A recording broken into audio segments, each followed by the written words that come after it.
Motion of the earth, पृथ्वी की गतियां। अब हमारी जो पृथ्वी है, जैसा कि हम लोग जानते हैं, हमारी पृथ्वी दो तरह से गति करती है, जिसको कहा जाता है रोटेशन एंड रिवॉल्यूशन। जो रोटेशन है उसको हिंदी में घूर्णन कहते हैं और रिवॉल्यूशन को हिंदी में परिक्रमण कहते हैं। रोटेशन और रिवॉल्यूशन में क्या अंतर है?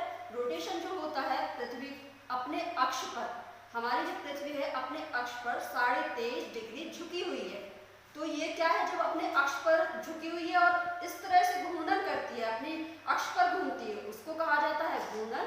और जब पृथ्वी, हमारी पृथ्वी सूर्य का परिक्रमा लगाती है, इस तरह से घूमती है, उसको कहा जाता है रिवॉल्यूशन यानी परिक्रमण। अब जो रोटेशन होता है, रोटेशन को दैनिक गति भी कहते हैं। और जो पृथ्वी रोटेशन करती है ना, वो 24 घंटे में यानी 24 आवर में अपना एक चक्कर कंप्लीट करती है।